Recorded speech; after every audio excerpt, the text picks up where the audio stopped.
Bonsoir fidèles téléspectateurs de la RTA et partout où vous allez suivre ces grands magazines sociopolitiques.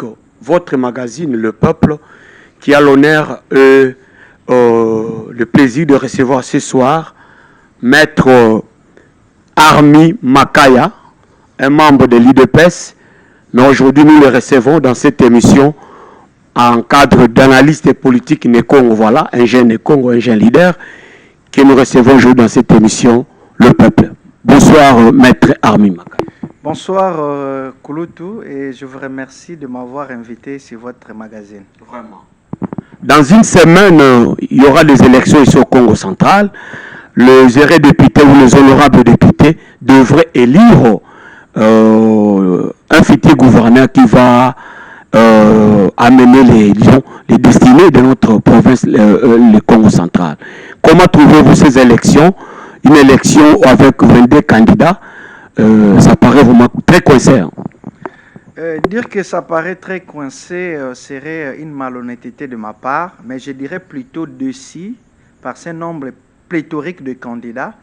Et ce qui m'a beaucoup plus étiqué, c'est de voir les candidats qui se sont lancés dans ce processus. La majorité de ces candidats-là, ou la plupart, occupent déjà des fonctions politiques. Soit ils sont députés nationaux, soit ils sont ministres, soit ils sont sénateurs, mais c'est comme si toutes ces fonctions-là qu'ils assument aujourd'hui ne suffisaient pas et que pour eux, l'unique fonction dans laquelle ils peuvent servir le peuple, c'est la fonction de gouverneur. Donc je suis très déçu de ce côté-là, mais nous sommes dans un État démocratique et pour la démocratie, il faut être tolérant. Nous gardons notre sang-froid et nous estimons que les honorables députés provinciaux, ce sont les gens à qui nous faisons confiance. Ils vont comprendre cet état des choses pour finalement désigner celui qui répond effectivement aux critères auxquels la province a besoin pour l'instant. Voilà. Donc pour vous, c'est une déception par rapport à la pléthorique. Oui, pas une déception parce que ce n'est pas le nombre qui me déçoit, mais c'est la cupidité des candidats qui se sont lancés dans ce processus. Il faut d'abord d'ailleurs bien préciser que le Congo central a battu les records des candidats par rapport aux autres provinces. Oui. Le Congo central, non seulement il a battu les records par rapport au nombre de candidats, mais la plupart des candidats, contrairement aux autres provinces qui se sont lancés dans ce processus au Congo central, sont déjà soit sénateurs, ils s'occupent déjà de fonctions politiques. D'ailleurs, parmi lesquels nous avons vu certains qui se sont même disputés les postes des rapporteurs au niveau du Sénat. Oui. Maintenant, je me pose la question, si l'un d'eux avait gagné ces postes-là de rapporteurs au niveau du Sénat, ce candidat-là allait encore revenir ici comme candidat gouverneur. De c'est là où ça blesse un peu, cette cupidité politique financière que nous voyons dans les chefs des candidats qui se sont lancés dans ces processus. Donc ça déçoit vraiment. Donc quand vous parlez de la cupidité financière, donc être candidat gouverneur aujourd'hui, c'est pas du tout servir le peuple, c'est se servir, c'est ça? Oui, mais c'est servir le peuple, certes, mais je pense qu'on peut servir le peuple partout. Les gens doivent avoir ce qu'on appelle l'idéal en politique. Par exemple, moi, si j'ai l'ambition de devenir député national, je pense qu'en devenant député national, je vais servir le peuple. Maintenant, comment je deviens député national? Je dois encore chercher à devenir gouverneur. Et pour qu'à l'Assemblée nationale, je laisse qui? Mon suppléant. Est-ce que le peuple a voté mon suppléant? Les capacités que moi j'ai, est-ce qu'elles sont les mêmes capacités que mon suppléant a? Point d'interrogation. Même chose pour le Sénat. Si ces gens-là avaient estimé déjà à ce temps-là que le poste qui semble être plus meilleur pour servir le peuple, c'est le poste de gouverneur, à mon avis, il devait plutôt attendre l'élection du gouverneur en lieu et place de postuler un peu partout. Donc, le fait de postuler un peu partout prouve à suffisance qu'ils sont gourmands, ils sont cupides. Donc, pour eux, le poste de gouverneur, ce n'est pas pour servir, mais pour se faire de l'argent. Parce que si c'était pour servir, je pense qu'ils auraient dû rester là où ils sont déjà. Parce que déjà, ils sont les représentants valables de la population. Ils peuvent déjà parler au nom et pour le compte de la population. Mais malheureusement, ce que nous remarquons, c'est la déception. Nous recevons aujourd'hui dans cette émission Maître Armi Makaya, donc, qui était jeune du Congo aujourd'hui, bien que membre de l'UDPS, comme je l'ai dit tantôt. Aujourd'hui, nous le recevons comme étant un analyste politique, hein, un jeune Congolais, un jeune leader. Je tiens à repréciser que lui, il soutient le candidat Guy Bandou Ndungidi, voilà, qui est aussi un candidat gouverneur. Expliquez-nous un peu qui est le docteur Guy Bandou, pour que ceux qui ne le connaissent pas, parce qu'il y a beaucoup de choses qui se disent autour de lui. Est-ce que vous pouvez nous parler un peu du candidat Guy Bandou? Qui il est? Merci beaucoup pour cette question pertinente, parce que ça s'est dit un peu dans tous les sens. Voilà. Docteur Guy Bandou, c'est un Congo, un Mukongo, originaire du territoire de Songololo. Il a fait ses études, une grande partie de ses études primaires et secondaires au Congo central. Ah bon? Et il a fait ses études universitaires au Congo central. Aussi. Oui, aussi au Congo central. Pendant que tous les Congo quittaient la province pour aller étudier ailleurs, lui, il a accepté avec ses amis d'étudier ici en province, de faire la médecine ici en province. Et il est de la première promotion de la faculté de médecine de l'université Congo, qui se trouve installée à Kisanto. Donc lui, il a pris ces risques-là parce qu'il avait déjà à ce temps-là l'amour avec sa province. Il dit, comme il y a un truc qui vient de commencer au niveau de la province, ce sont les Né-Congo qui doivent valoriser ça. Donc je ne veux pas que Kinshasa soit à Lubumbashi. Je reste ici, malgré tous les risques, les années élastiques, je reste, j'étudie ici. Et hormis ça, Dr Guy Bandou, c'est un médecin de profession, oui, et un entrepreneur, parce qu'il est associé majoritaire et gestionnaire de la Société Médecins de Nuit, qui est aujourd'hui l'un des meilleurs hôpitaux privés que nous avons en RDC. Oui. Mais également, il est membre du conseil d'administration de l'Université Congo, et il est aussi vice-président de la Chambre du commerce et de l'industrie du Congo central. Et il y a, je crois, une année passée, il venait d'être fonctionnaire international. Il a travaillé pendant plus de 15 ans comme fonctionnaire international dans le cadre des organismes internationaux. Donc voilà un peu de manière brève, oui, la présentation du candidat Dr Guy Bandou, que beaucoup semblent ignorer.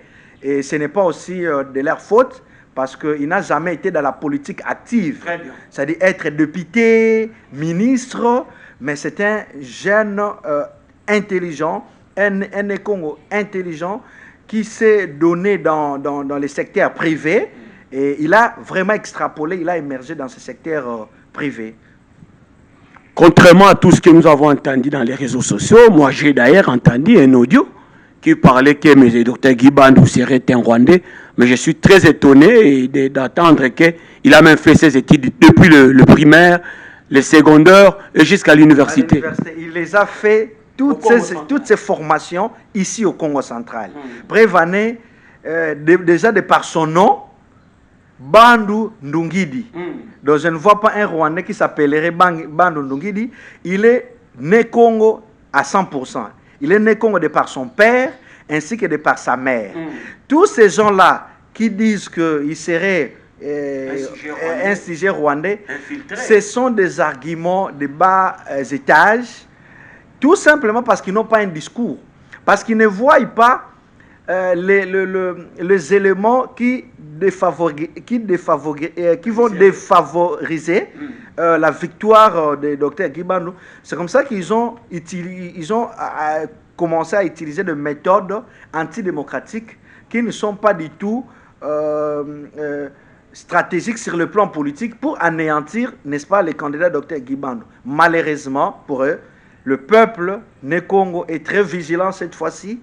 Nous n'allons plus céder à de fausses accusations, et les erreurs de députés provinciaux qui avaient, il y a quelques temps passé, jeté leur dévolu au ticket, au candidat Guy Bandou, ils savent. Là, vous parlez des élections du primaire. Ah oui, oui. Ce qui s'est passé à Kinshasa, les députés provinciaux savent et ils connaissent effectivement que c'est le candidat idéal.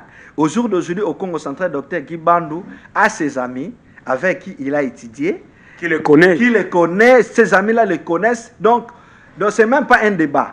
Donc, on peut appeler, on appelle tel médecin dans tel hôpital, ils vous diront que non, ça c'est notre collègue de promotion et il était notre lauréat. Parce qu'il est très intelligent, il a extrapolé dans les domaines pendant son cursus académique. Très intelligent, il était le lauréat, donc c'est lui qui avait fait plus de pourcentage pour la première promotion de médecine à l'ICA. Très bien. Je vous vois en tout cas être très vigoureux, avec beaucoup d'arguments pour défendre le docteur Guy Bandou, et cela m'impressionne beaucoup. Vous étant jeune aujourd'hui, vous êtes un jeune leader de la province du Congo central. Qu'est-ce qui vous amène aujourd'hui à croire au candidat Guy Bandou pour qu'il soit élu comme gouverneur? Pourquoi il doit être élu comme gouverneur du Congo central? Pourquoi Dr Guy Bandou doit être élu gouverneur au Congo central? C'est la question fondamentale à laquelle tous les Né-Congo doivent se poser, en lieu et place de se lancer dans des futilités qui vont nous retarder pour rien. Pourquoi je soutiens, nous, jeunesse du Congo central, nous soutenons les candidats Guy Bandou Ndungidi comme gouverneur? Il nous a impressionnés de par son parcours. De par son parcours, tant académique que professionnel. Je vous ai dit ici, au jour d'aujourd'hui, c'est très rare de voir un jeune, un Mukongo, un Congolais émerger et avancer dans la vie sans passer par la politique. Contrairement aux autres candidats. Tous les autres candidats que vous voyez là, s'ils sont parvenus à acheter ne serait-ce qu'une voiture, ils ont eu cet argent-là en politique. Ce qui veut dire en d'autres... Tous les candidats. Je dis en tout cas à 85%. Très bien. À 85% de tous ces candidats-là, de tous ces 22 candidats qui se sont présentés, ils sont parvenus à acheter leur première voiture en devenant politicien. Mais ce qui n'est pas le cas avec Dr Guy Bandou. Cela prouve à suffisance que ces gens-là, ils ont commencé à voler il y a longtemps. Mais Dr Guy Bandou, il a évolué dans les secteurs privés. Peut-être ils n'ont pas volé, mais ils ont eu des salaires peut-être faraminés. C'est qui leur ont permis de s'acheter des véhicules. C'est bien possible, mais je ne vois pas la fortune qu'ils ont aujourd'hui. Et s'ils en ont seulement grâce à leur salaire. Donc je ne vois pas, parce que tous nous connaissons les salaires d'un député, d'un ministre, ainsi de suite. Comment ils peuvent devenir millionnaires aussi riches dans un temps record? Donc ça, déjà, de cet état des choses, nous devons comprendre que c'est par des méthodes antidémocratiques qui sont devenus ce qu'ils sont aujourd'hui. Je vous laisse le choix, donc vous continuez. Oui. Vous avez été fasciné par son parcours? Par son parcours tant académique que professionnel. Pourquoi professionnel? Parce qu'il a extrapolé tout en étant dans les secteurs privés.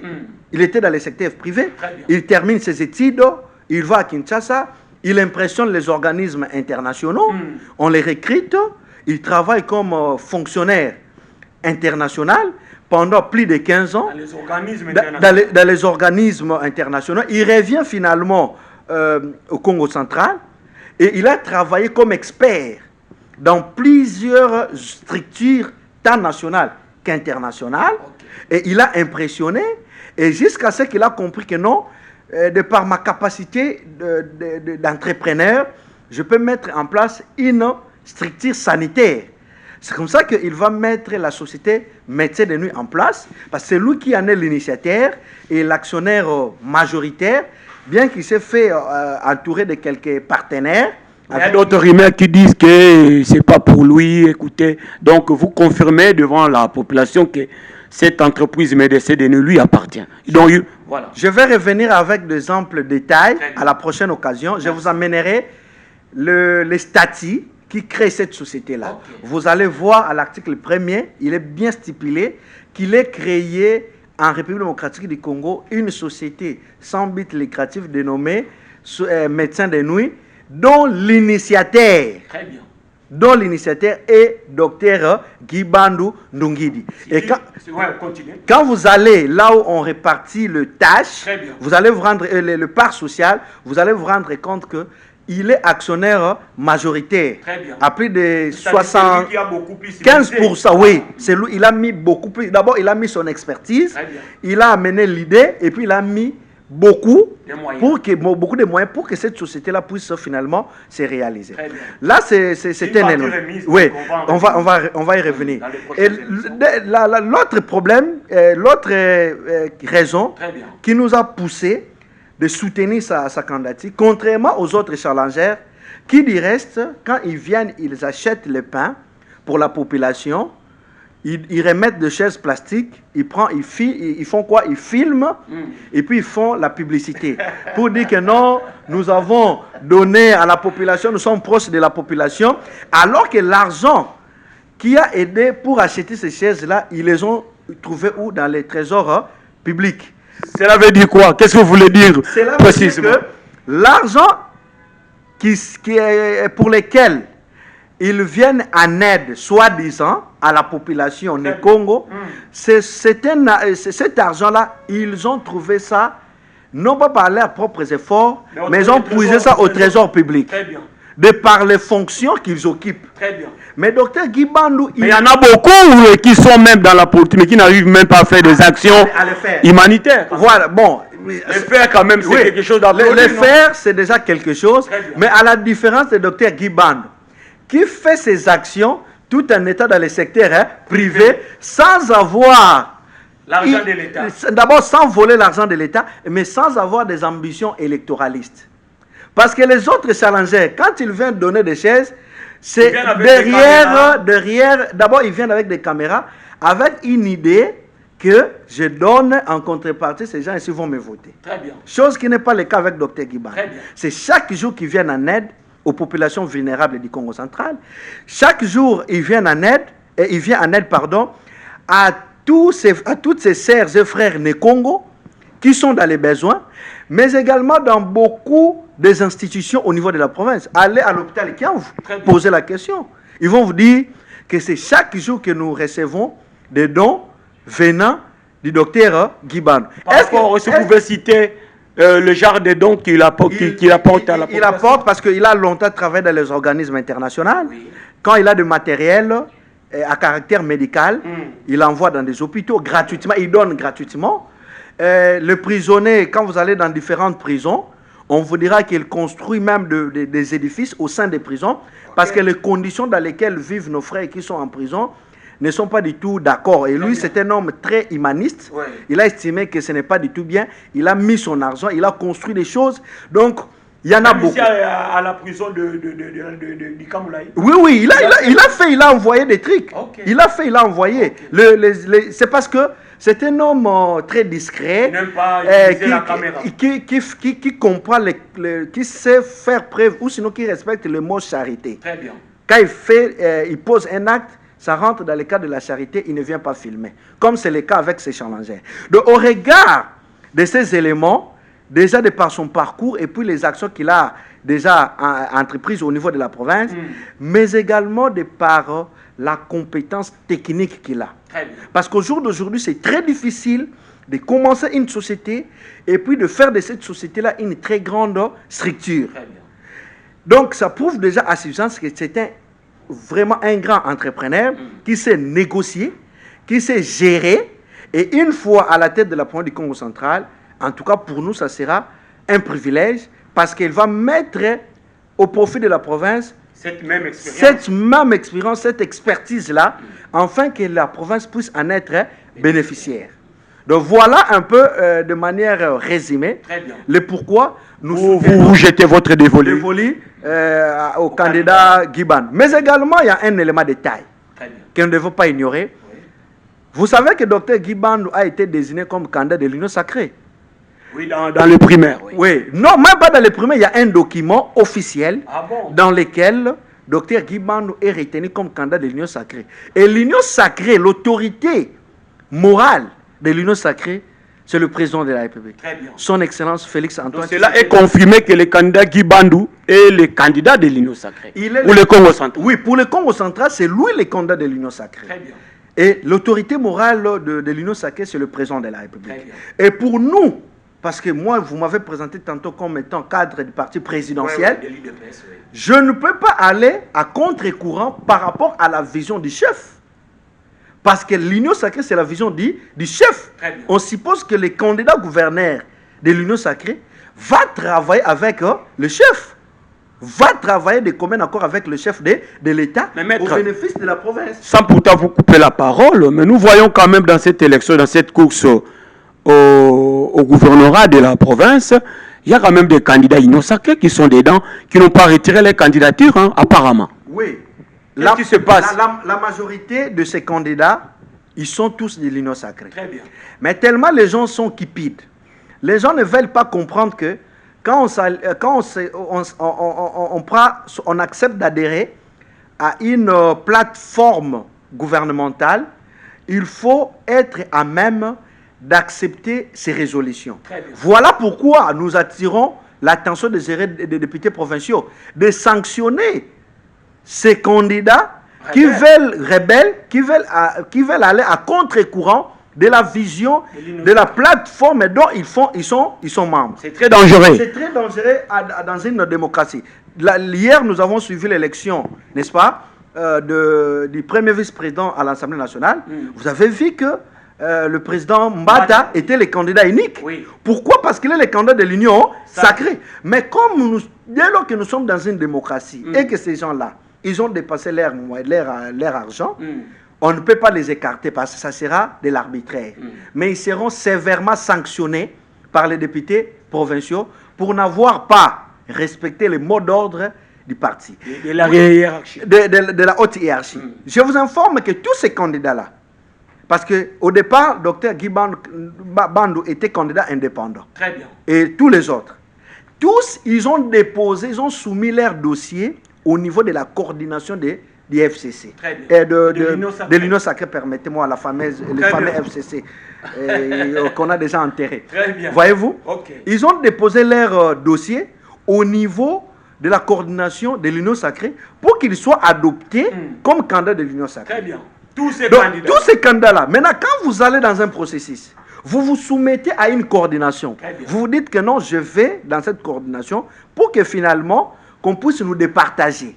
Et que cette coordination-là, sur base des critères objectifs, je dis bien sur base des critères objectifs, au niveau de la coordination, ils ont analysé, ils ont dit non, le candidat qui convient, pour le moment, par rapport à ce poste, c'est Dr Guy Bandou Ndungidi, on les prend comme étant candidats de l'Union sacrée. Pour les élections de gouverneurs au Congo central. Et l'honnêteté intellectuelle voudrait, pour tous ces candidats-là, qui se sont soumis au départ à la sagesse de l'Union sacrée, ils devaient se plier, mais malheureusement, nous sentons ce qui n'est pas le cas pour le moment. Voyons voir peut-être dans quelques jours les uns nous savons que beaucoup de candidats qui se sont lancés dans cette course, ce sont des intellectuels, ils vont faire preuve de grandeur, ils vont se surpasser pour comprendre cet état des choses qu'on ne doit pas forcer la porte parce que les choses sont déjà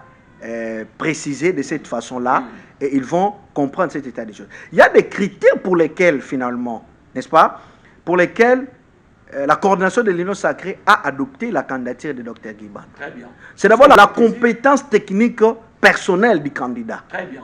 Parce qu'ils se sont dit, oh, mais ces jeunes, de tous ces candidats, mais ce n'est Congo ici, il n'a jamais fait la politique active. Mais comment est-il parvenu de s'organiser de la sorte? Très bien. Aujourd'hui, il a beaucoup d'argent, et cet argent-là, il n'a pas eu ça en politique. Donc, il ne viendra pas pour voler l'argent dans la caisse. Au niveau de caisse, ou au niveau des ressources ou des caisses de la province. Très bien. Se dit non, celui-ci, c'est déjà un élément. Parmi les critères. Maintenant, quand on voit encore comment il a émergé, lui c'était un médecin, il a émergé en tant que fonctionnaire international, mais également expert dans plusieurs organismes, tant nationaux qu'internationaux. Ils se sont dit non, celui-ci, il a la capacité managériale. Or, la province du Congo central, c'est une province hautement stratégique, que ce soit sur le plan politique, sur le plan économique, tout comme sur le plan diplomatique. Donc celui-ci, de par l'ouverture qu'il a dans le monde entier, dans le monde des affaires, dans le monde diplomatique, dans le monde économique, il peut être utile pour la province du Congo central. Et je vous rappelle que le chef de l'État, il ne gère que sur Le chef de l'État insiste à ce que le développement commence à partir de la base.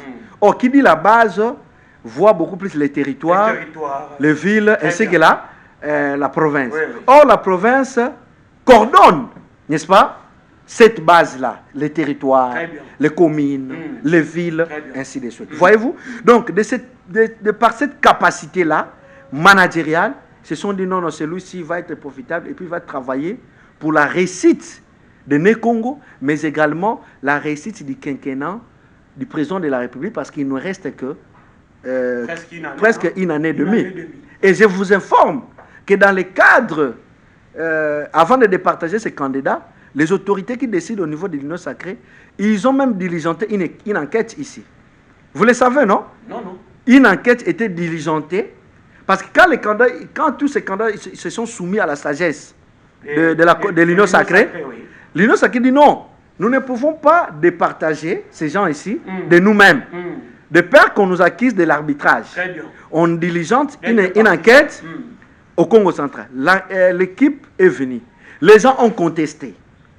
N'est-ce pas? Parce que cette équipe est venue faire quoi au juste? Précisez-nous. Consulter toutes les couches sociales au Congo central, mais également les députés provinciaux. Ils ont ramené les rapports à Kinshasa. Quand ils sont arrivés, les gens ont contesté. Non, cette enquête-là, ils avaient été réussis par X ou Y. Nous rejetons en bloc les conclusions de ces enquêtes-là. Les enquêtes disaient quoi au juste? Les enquêtes disaient, parce que les enquêtes avaient fait les rapports, et leur conclusion était en termes de rapports, que nous avons consulté telle couche pour telle couche, voilà le candidat idéal. Pour telle couche, voilà le candidat idéal. La décision revenait maintenant à l'Union sacrée de décider au regard de ces rapports-là. Comme les gens contestaient, l'Union sacrée a décidé, pour éviter les désagréments, nous invitons les députés provinciaux eux-mêmes. Parce que ce sont eux les grands les lecteurs. Les députés provinciaux, on les a invités.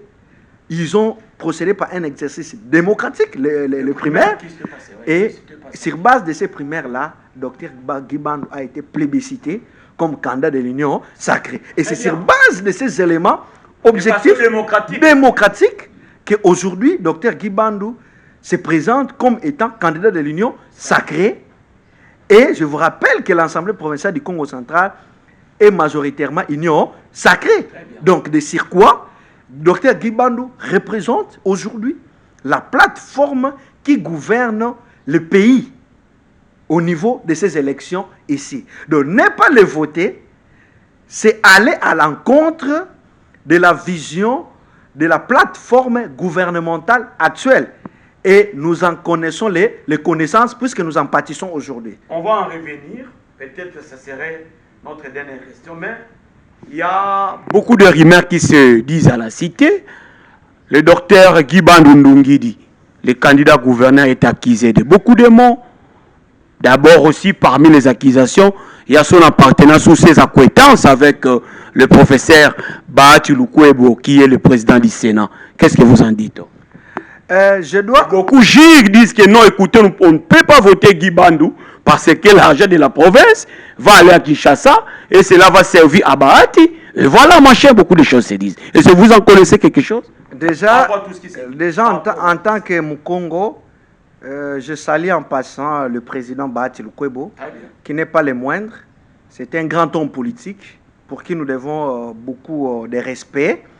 Parce que si aujourd'hui l'Union sacrée semble être stable, c'est à cause, entre autres, de ses efforts, parce il était le premier à prendre les risques, n'est-ce pas, de quitter les bateaux FCC pour lesquels beaucoup de ces candidats à ces élections sont restés fidèles. Très bien. Voyez-vous, beaucoup de ces candidats gouverneurs sont restés fidèles, n'est-ce pas, au FCC, jusqu'à la dernière minute, jusqu'à ce qu'ils ont senti que les bateaux étaient en train de chavirer. C'est comme ça qu'ils ont traversé, parce que c'est la transhumance politique. Mais nous ne pouvons pas refuser parce que nous sommes dans un État démocratique. Vrai ou faux que l'argent de la province risque de servir à Bahati, ce qui fait la crainte d'aucune personne? Hein? C'est faux, parce que nous devons faire la part des choses. Dr Guibandou, c'est un entrepreneur. D'abord, il n'a pas des accointances qui seraient à même de perturber le fonctionnement régulier ou de piller la province du Congo central. Les entretiens, les accointances, ou sinon les rapports ou les relations que Dr Guiban partage avec le président Bahati Lukwebo, ce sont des relations qui datent de très longtemps. De très longtemps, avant même que le président de la République, l'actuel président de la République, son excellence Félix-Antoine Tshisekedi Tshilombo, ne devienne président de la République. Oui. C'était dans le cadre de ses activités, tant privées qu'étatiques, qu'il avait des contacts. Et de tous ces candidats ici, tous ces gens-là ont des contacts avec, ont des relations avec certaines autorités à Kinshasa. Oui. Je mets quiconque à défi, voyez-vous. Tous ces candidats ici... Ce n'est pas seulement le docteur Guiban qui est accusé aujourd'hui. C'est à tort qu'on l'accuse finalement. C'est juste une diabolisation. Les gens veulent se victimiser. Les gens... Parce que quand vous entrez au fond, est-ce que cet argument-là est objectif par rapport au profit que nous voulons avoir? Je vous ai dit ici, vous m'avez posé la question d'entrée de jeu, pourquoi vous avez décidé de soutenir le docteur Guiban? Je vous ai donné les raisons objectives qui nous ont poussé, nous, la jeunesse du Congo central, de soutenir docteur Guiban. Mais lorsque l'on vous dit, il a des contacts, n'est-ce pas, avec, il a des acquaintances avec le sénateur Bahati Lukwebo. Mais qui est ce candidat, qui est ce politicien-là du Congo central qui ne connaît pas Bahati Lukwebo?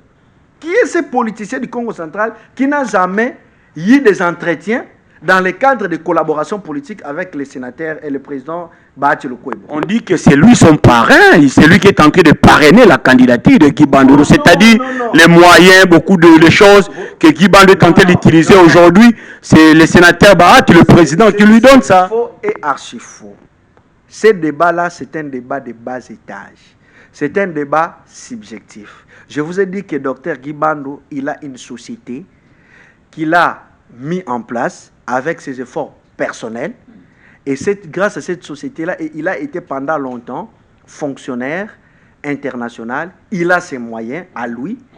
Et qu'il a aussi ces moyens qu'il a obtenus de manière honnête, contrairement aux autres. Voyez-vous, je ne vais pas ici citer les noms de personnes puisque nous parlons des idées. Très bien.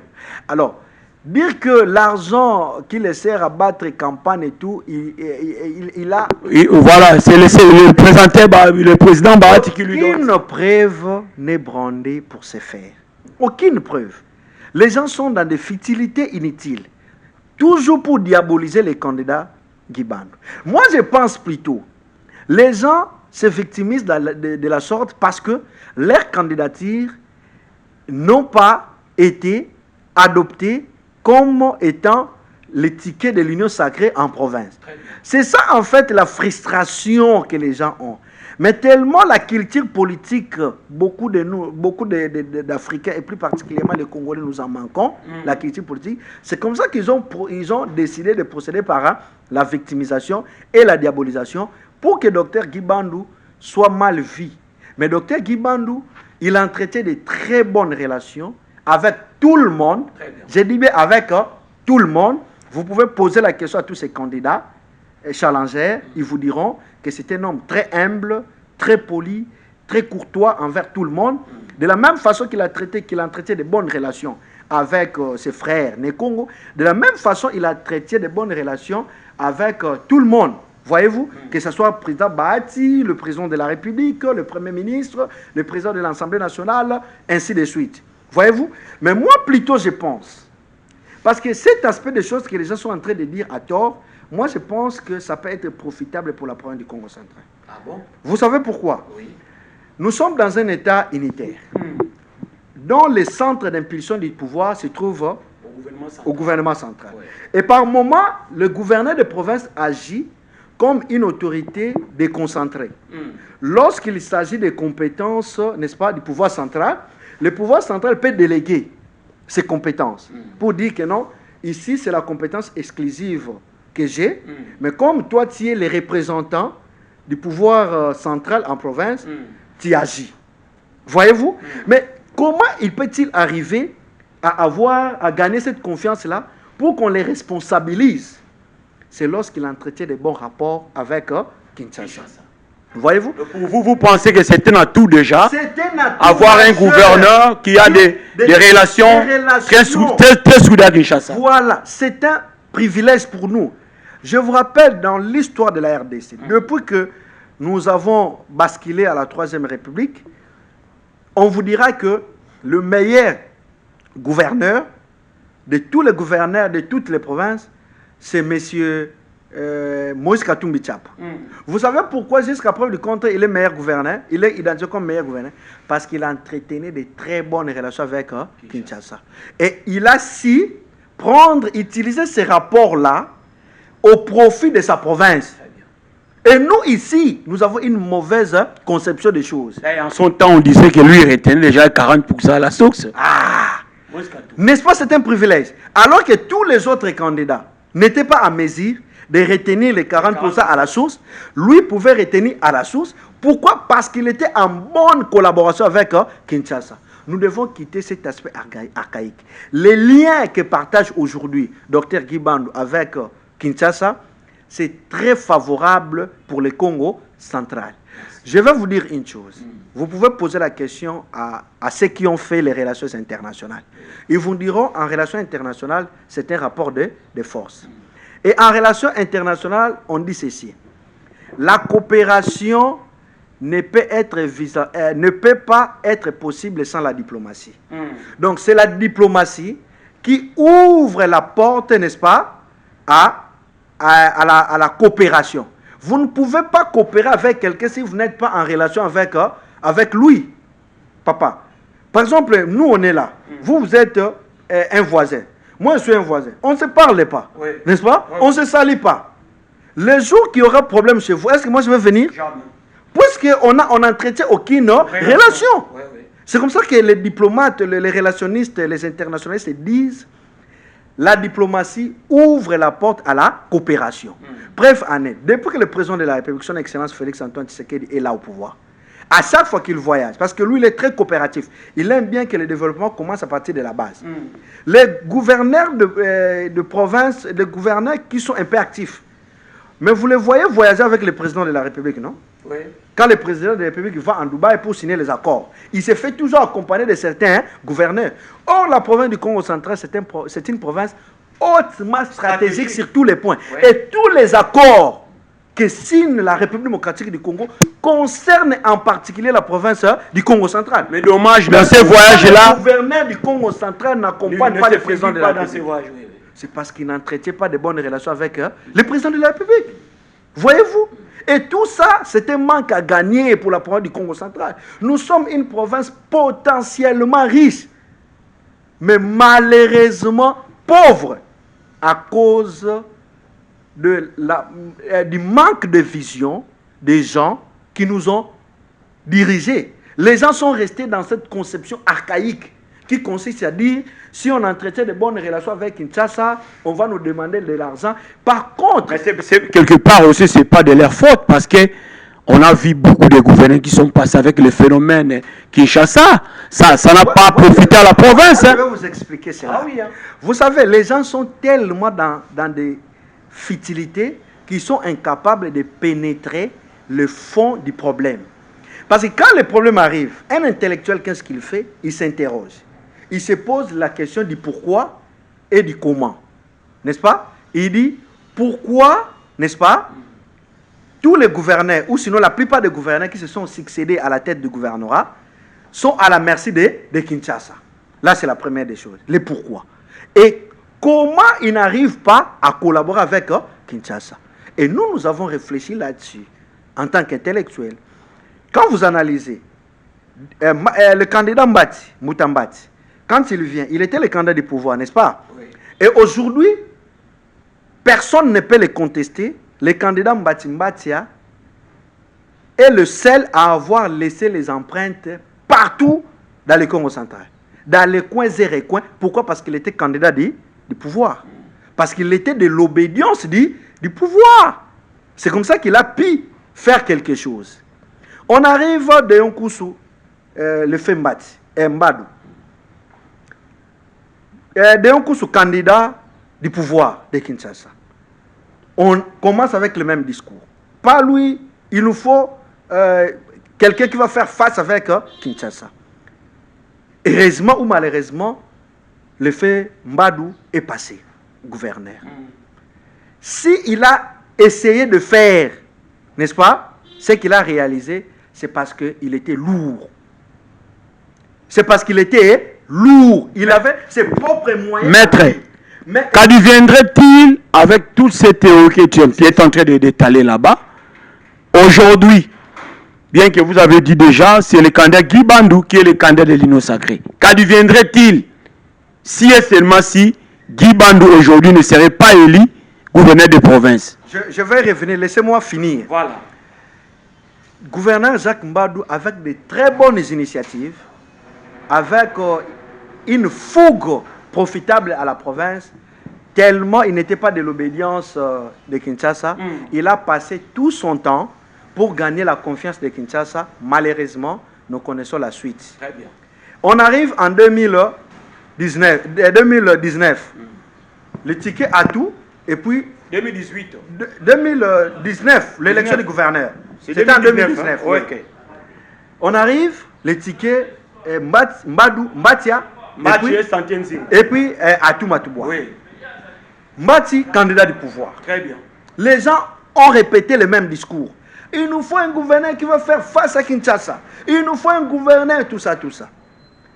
Le Mbutambati. Mbadou avait déjà défié à son temps. Oui, le Kinshasa, et nous connaissons la suite. Voilà, et la suite c'est Atou Matouboua. Atou qui arrive. Et Atou, quand il arrive, malheureusement, cupide qu'il est, ou qu'il était, il va passer près de 3 ans à aller chercher comment gagner la confiance de Kinshasa.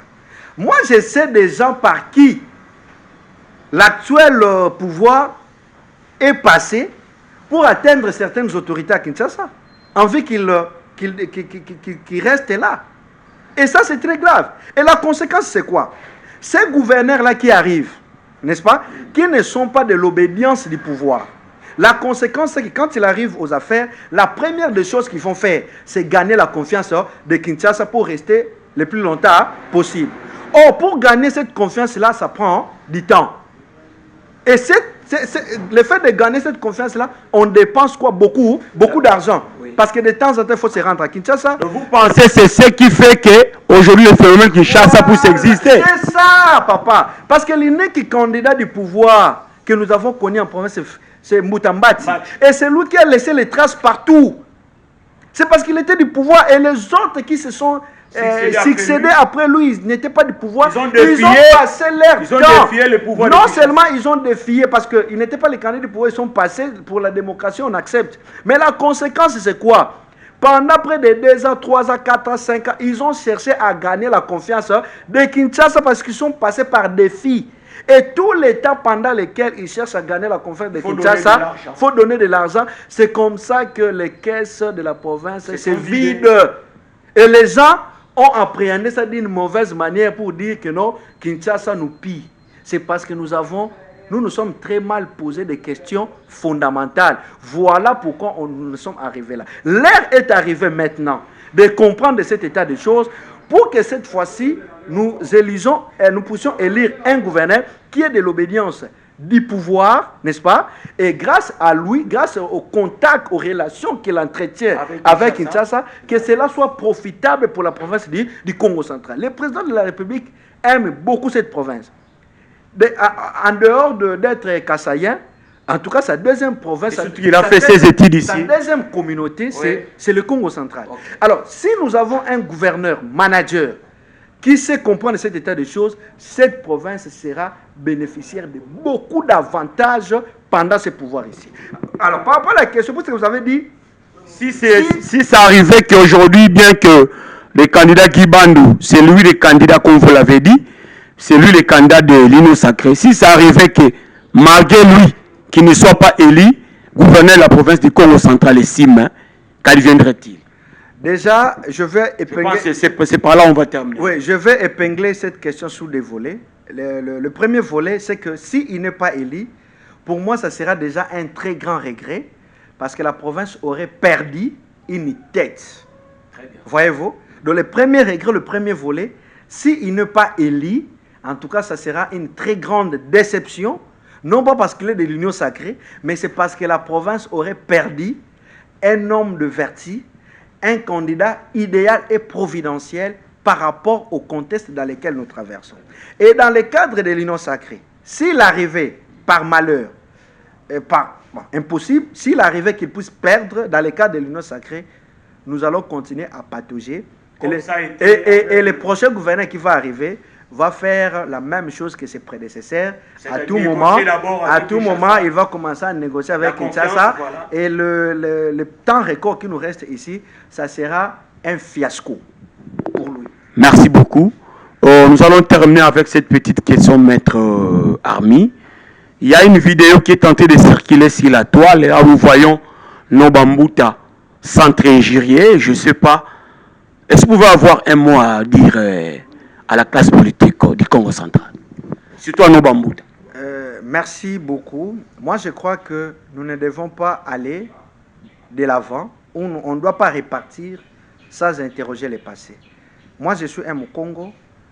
Dans la culture Congo, les moins âgés doivent du respect aux plus âgés. Ce sont nos aînés, nos papas. Mais j'ai été très déçu de ce qui s'est passé. Maintenant, je me pose la question, quel Congo central que ces Nobambuta-là veulent nous léguer finalement? Parce que le Congo central, c'est une province de personnes de vertis, notamment Simon Kimbangu, Mama Kimpavita, de Mbuta Kasavubu, des modèles dans tous les secteurs. Alors, voir ces scénarios désagréables, ça m'a beaucoup étiqué. Je me dis, né Congo, connais-toi toi-même. Pourquoi as-tu adopté le comportement qui n'est pas le sien? C'est ça, en fait, la plus grande question que je me suis posée. Pourquoi tu as adopté le comportement qui ne t'appartient pas? Au jour d'aujourd'hui, si vous prenez cette vidéo-là, vous montrez ça aux Belges qui nous ont colonisés, ils vont vous dire que ces gens ici ne sont pas les Bas-Congo. Parce que l'homme au Congo s'est caractérisé, n'est-ce pas, par son tempérament doux, par sa capacité de résoudre les problèmes à l'amiable. Merci beaucoup. Il faisait preuve de grandeur. L'homme au Congo a toujours été à même de se surpasser. Donc faire preuve de grandeur, s'écarter au profit de l'intérêt général, chose qui n'est pas le cas aujourd'hui. Donc c'est une très grande déception. J'espère que cette question d'élection ne puisse pas nous diviser. C'est un poste. Évidemment, les gens peuvent avoir des ambitions de concourir, mais nous devons chercher en toute objectivité les candidats idéaux qui soient à même de faire avancer la province du Congo central. Et pour nous, ces candidats-là, c'est Dr Guiba Nunugiri avec son colistier, l'honorable Gracia Bilolo.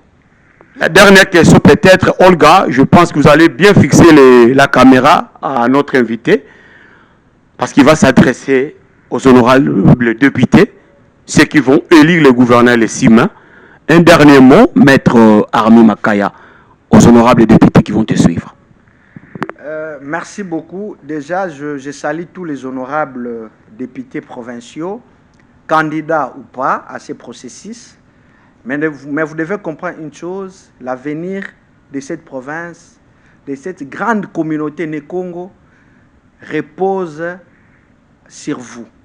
Les choix que vous allez faire, c'est un choix décisif qui va déterminer l'avenir même de cette province ici. Pendant longtemps, nous avons été effacés dans la scène politique nationale, voire internationale.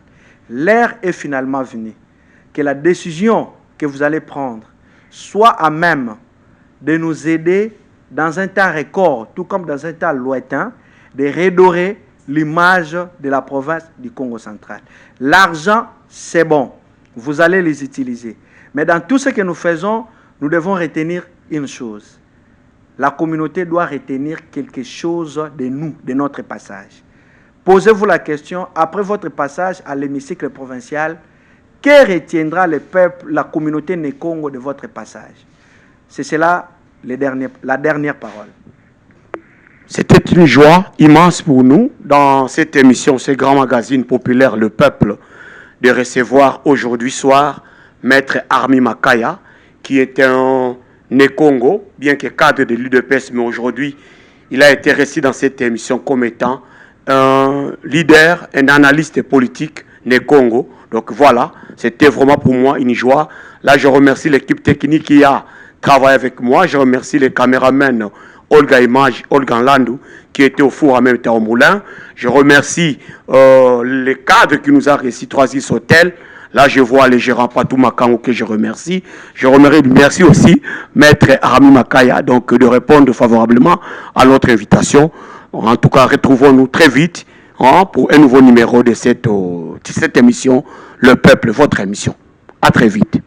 Merci, Maître Arami. Merci beaucoup, messieurs les journalistes. Merci beaucoup.